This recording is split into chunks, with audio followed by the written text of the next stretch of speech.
Assalamualaikum warahmatullahi wabarakatuh. Salam sehat dan salam sejahtera bagi kita semuanya. Perkenalkan, nama saya Muslina, dosen Poltekkes Kemenkes Jambi, jurusan Prodi D3 Teknologi Laboratorium Medis. Saya mengampu mata kuliah toksikologi klinik sesuai dengan bidang keilmuan saya adalah ilmu lingkungan. Rencana pembelajaran semester atau disebut juga dengan RPS, mata kuliah yang diampu adalah toksikologi klinik dengan kode mata kuliah TLM 32170. SKS yang ditempuh di semester 4 dengan jumlah SKS 2 SKS, 1 teori dan 1 praktikum. Kemudian jenis pembelajarannya dengan metode pembelajaran yaitu DIA, Delivery Interaction Assessment. Capaian pembelajaran di sini adalah mengetahui daripada logam-logam yang ada di dalam bahan makanan, kemudian adanya paparan toksik yang disebabkan oleh limbah, kemudian disebabkan oleh adanya polusi udara yang terpapar oleh seseorang, kemudian akan menjadi perubahan kimia darah di dalam tubuh. Deskripsi singkat dari perkuliahan ini ialah membahas tentang senyawa-senyawa yang dapat menyebabkan keracunan pada manusia dan cara analisis pemeriksaan terhadap senyawa-senyawa tersebut. Bahan kajiannya yang perlu dipahami oleh mahasiswa adalah mengenai toksikologi klinik, kemudian pengambilan spesimen, kemudian meracik daripada obat-obatan seperti nafsa gitu, kemudian alkohol, kemudian golongan logam seperti cyanida, karbon monoksida, arsen, timbal, kemudian pestisida dan organofosfat dan organoklorgen yang sesuai dengan SOP. Kemudian mengetahui atau melihat bagaimana interpretasi hasil dari pemeriksaan psikotropika, alkohol dan cyanida. Kemudian dari bahan tambahan makanan terdapatlah berarti adanya bahan pengawet, kemudian ada rodamin, kemudian ada pemanis, kemudian ada pengawet. Nah, di situ ada cakupan mata kuliah yang harus dipahami yang akan saya berikan perkuliahan kepada mahasiswa di perkuliahan di dalam menuju tercapainya hasil pembelajaran yang sesuai dengan RPS gitu. Kemudian untuk pustaka yang perlu diketahui yaitu merujuk kepada Rahayu, itu merupakan bahan ajar teknologi laboratorium medik yang disusun oleh BPSDM Kemenkes. Kemudian ada dari Ariens mengenai pengantar toksikologi umum mengenai deskripsi keracunan yang ada di dalam bahan kimia. Yang ketiga itu berdasarkan buku yang diciptakan oleh Berli ya mengenai teknologi preparasi sampling. Nah, kemudian media pembelajaran di sini kita menggunakan bisa secara PowerPoint, kemudian Google Map, kemudian ada Gform dan dikirimkan bisa melalui ke email gitu. Kemudian untuk hasil pembelajaran di sini kita menilai ada secara UAS gitu, ujian akhir semester, UTS, kemudian ada tugas mandiri. Kalau untuk teori itu kita buat pembobotannya itu ada untuk UAS sebanyak 35%, kemudian untuk UTS itu adanya 35%, kemudian untuk tugas mandiri itu sebanyak 30% dari hasil penilaian yang diberikan kepada mahasiswa gitu. Nah, kemudian untuk praktikum mereka juga diberi pembobotan nilai sama dengan di teori. Demikianlah penjelasan mengenai RPS toksikologi klinik yang sudah diberikan kepada mahasiswa di awal perkuliahan.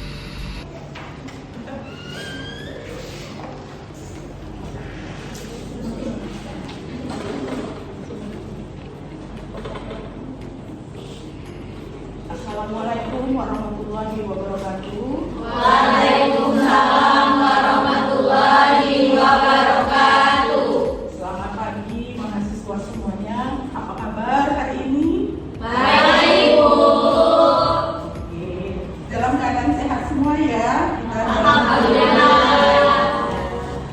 Pada hari ini kita memasuki perkuliahan mengenai mata kuliahnya adalah toksikologi klinik, yang minggu lalu kita sudah melakukan pembelajaran ya.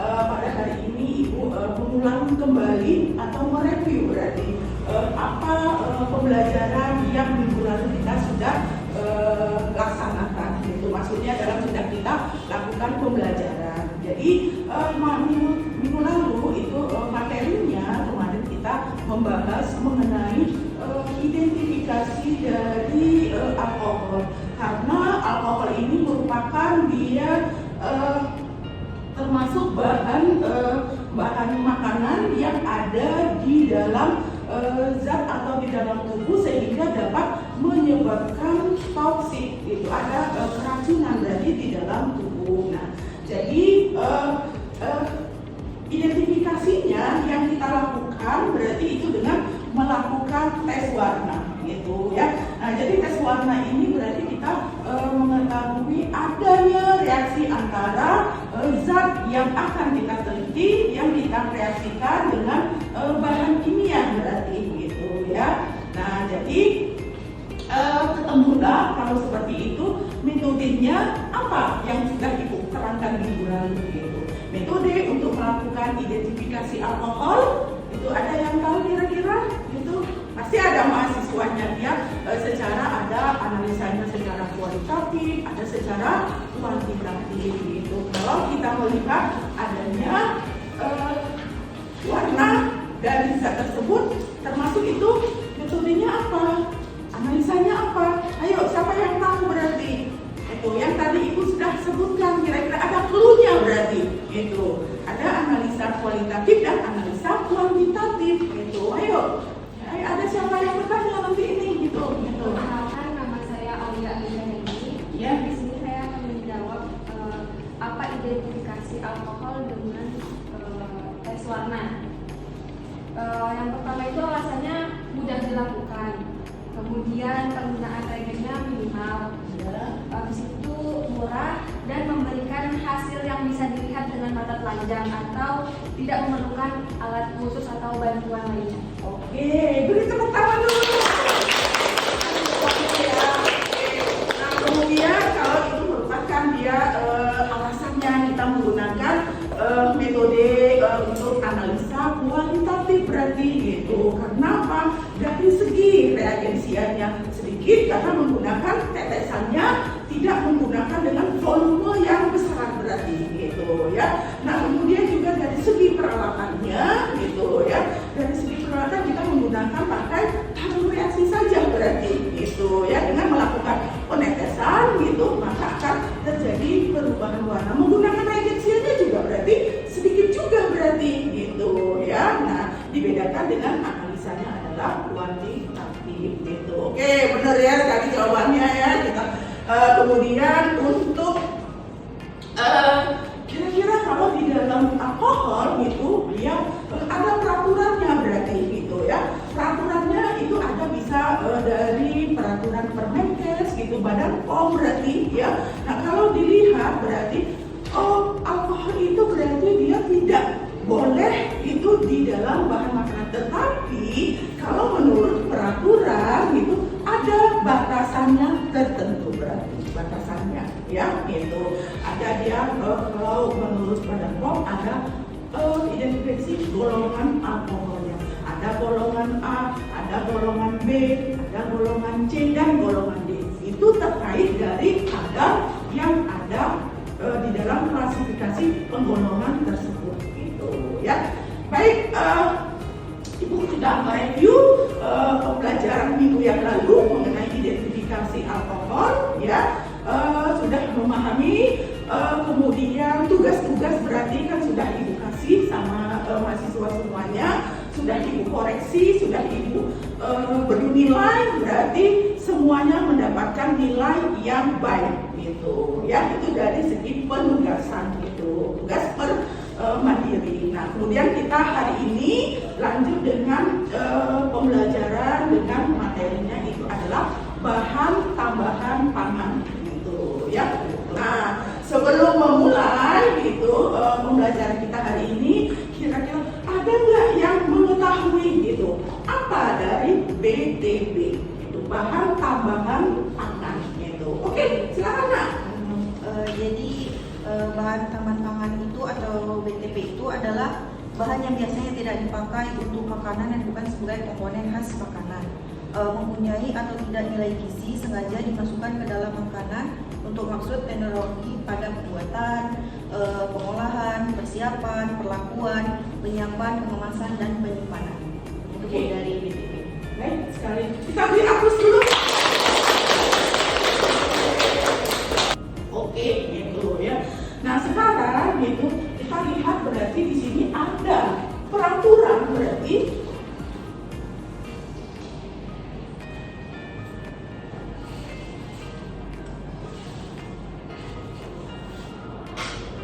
ada regulasi, berarti regulasi pemerintah berarti ya. Regulasi pemerintah ini kita mengacunya berarti kalau ada standar gitu, karena kita selaku teknologi laboratorium medis, pekerjaannya berarti itu harus ada standar operasional pekerjaan gitu ya. Nah, dari standarnya itulah kita mengacu untuk melakukan pemeriksaan berarti gitu ya.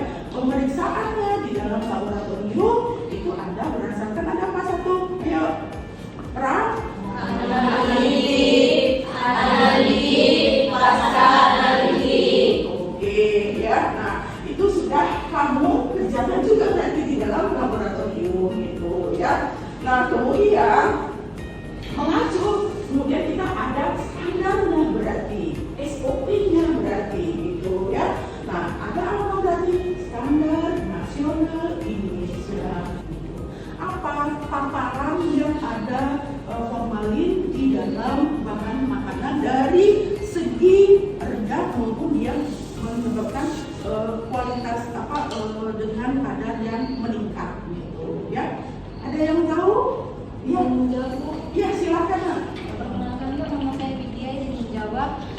Apabila formalin itu tinggi akan meracuni tubuh, menyebabkan iritasi lambung, alergi seperti yang bersifat karsinogenetik yang menyebabkan kanker, dan bersifat mutagen menyebabkan perubahan fungsi sel.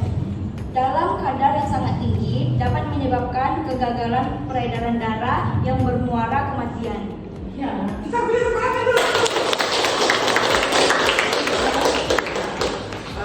Jadi formalin berarti ya itu dari segi bahan kimianya ya tidak menguntungkan berarti di dalam tubuh kita, berarti jika terjadi pengikisan lambung berarti itu ya. Kemudian terjadilah peradangan masa meningkatkan resiko berarti menurunnya sel-sel berarti di dalam tubuh, ada sel motorik itu, ada sensornya berarti di dalam tubuh kita ini.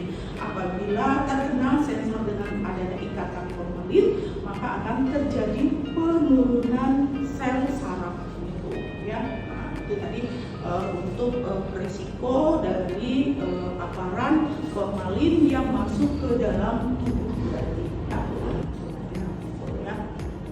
Nah, oke. Oke, berarti ya pembelajaran kita berarti di sini ya sudah paham berarti mengenai bahan tambahan pangan itu yang kita ambil contohnya itu adalah bahan pengawet gitu ya. Nah, jadi nanti untuk lengkapnya ya kita membuktikan berarti apa benar berarti yang berdasarkan teori itu terjadinya perubahan warna dengan melakukan identifikasi secara analisa kualitatif gitu. Di dalam laboratorium nanti saya akan membagi tugas berarti ya, maksudnya itu kita ada demonstrasi itu per kelompok mengerjakan identifikasi dari formalin gitu ya. Oke. Sampai di sini berarti ya untuk perkuliahan kita hari ini ya kita lanjut nanti bertemu di dalam laboratorium kimia. Perkuliahannya sudah selesai ya dengan adanya tadi interaksi antara dosen memberikan bahan pengajaran, kemudian ada pertanyaan, kemudian dijawab daripada mahasiswa ya. Maka pembelajaran hari ini kita tutup dengan mengucapkan wassalamualaikum warahmatullahi wabarakatuh.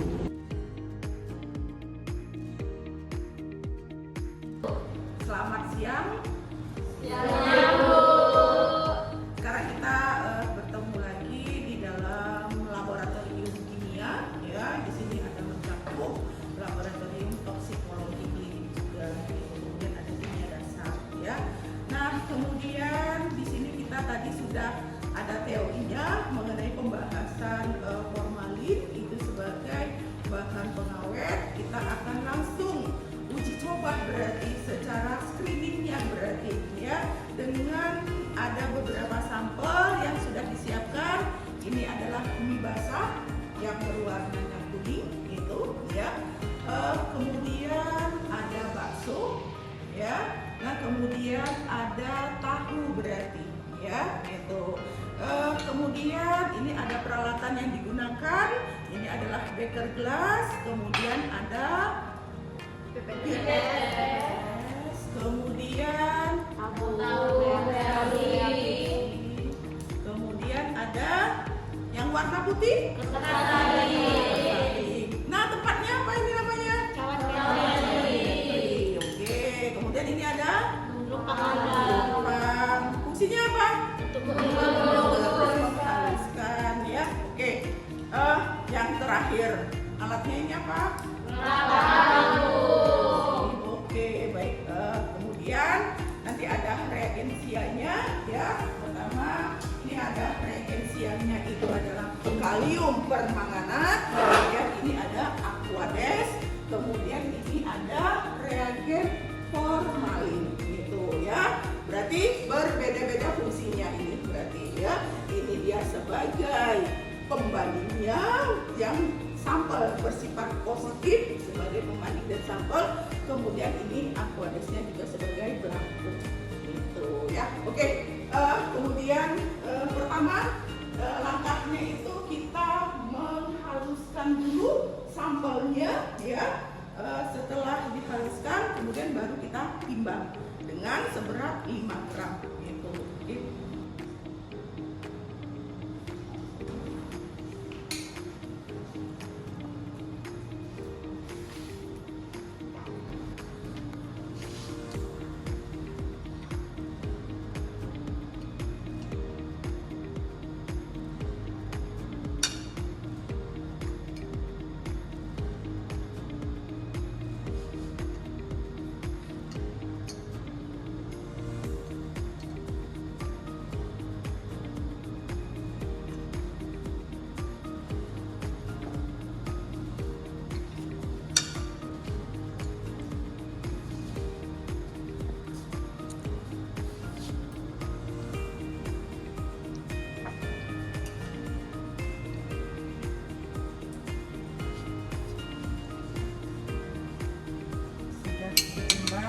Bahannya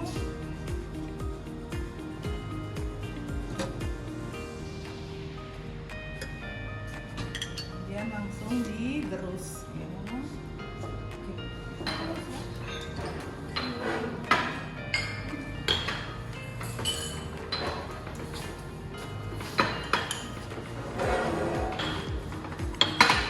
Aquades untuk melarutkan daripada sampel.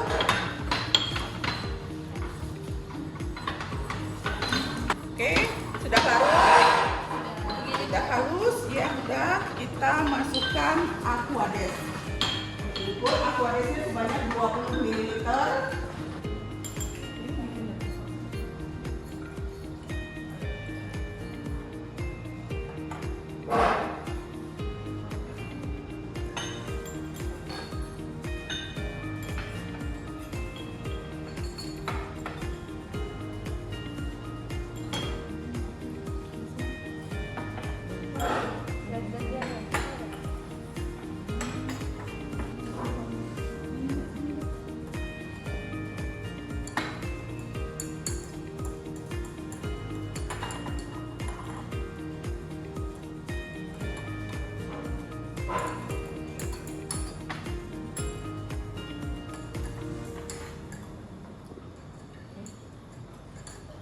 Ya, berarti sampelnya dikasih etiket.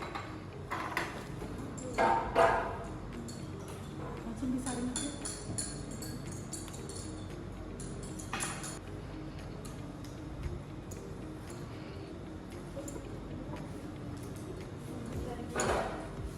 Oke, ya.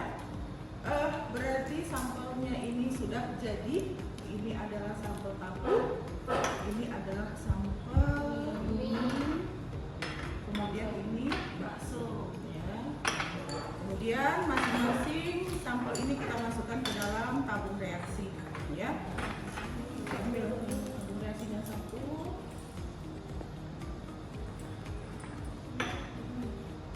20 tetes sama dengan 1 ml. Ya. Kita lanjutkan untuk identifikasi. Identifikasinya dengan mereaksikan reagen KMN4 satu persatu dari tahu terlebih dahulu, ya. Kita teteskan per tetes.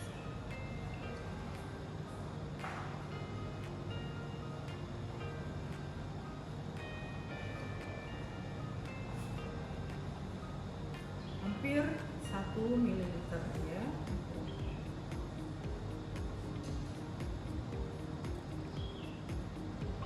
Oke, kita diamkan selama 30 detik.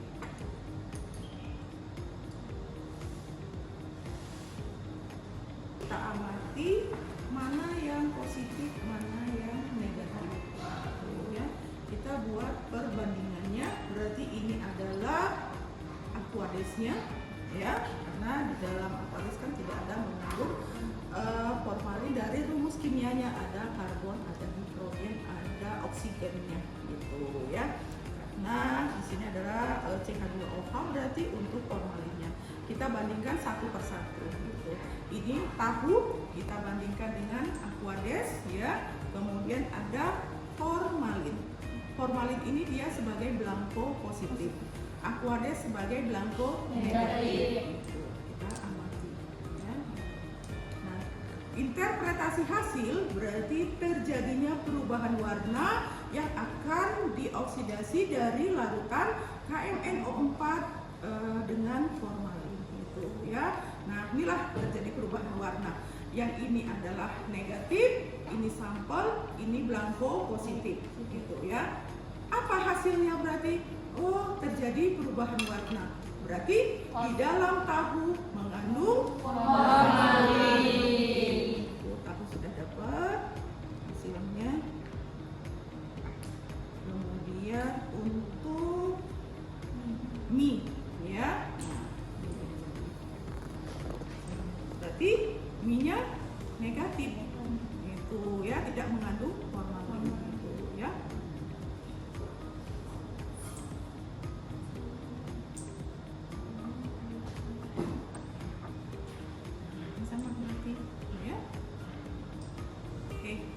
Berarti bakso yang berarti.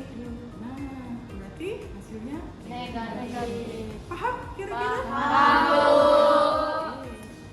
Kita coba per kelompok yang sudah Ibu demonstrasikan ini dengan ini adalah sampelnya, ya. kemudian ini ada aquadesnya, formalinnya, kemudian ada reagentnya. Silakan kalau mahasiswa sudah paham gitu. Per kelompok berarti ya.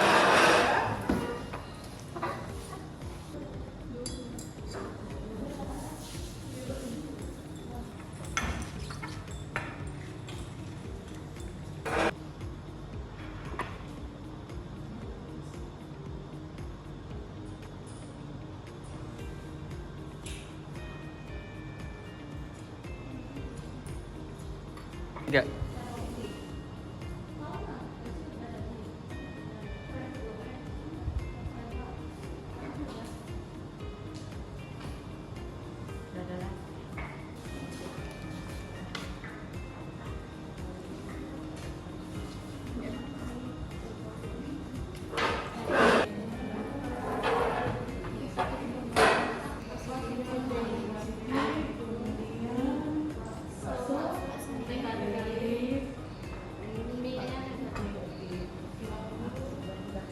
Hasilnya ya.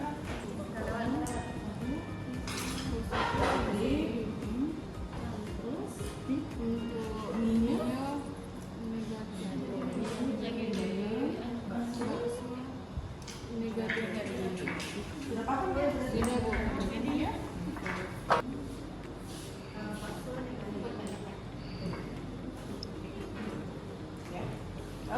Baik, sudah melakukan praktikumnya mengenai formalin, kemudian dibuat laporannya, ya, kemudian dibuat di dalam buku pedoman, itu kan ada di belakangnya itu ada buat laporan. Kemudian sesuaikanlah dengan format yang sudah diberikan, ya, itu dengan ada pembahasan dan kesimpulannya. Jadi laporannya itu dikumpul setelah 2 hari setelah praktikum, ya, itu melalui PJ gitu ya. Nah, jadi dari interpretasinya itu sudah jelas, berarti ya tadi kenapa itu ada formalnya, apa dampaknya gitu. Nah, itu nanti kita bahas di dalam pembahasan hasil praktikum kita nanti ya. Dari segi fisiknya, penampakan daripada zat-zat atau bahan-bahan tersebut gitu. Kemudian berarti setelah dilakukan positif, berarti kita lakukan ada untuk melihat kadarnya dengan peningkatannya dengan melihat kadar dengan menggunakan alat. Kemudian nanti kita akan sesuaikan dengan acuan SOP-nya sebagai standar nasional Indonesia boleh berarti gitu ya. Kemudian dari Permenkes gitu, Badan POM yang sudah Ibu tadi berikan gitu ya. Tapi ambil salah satunya saja berarti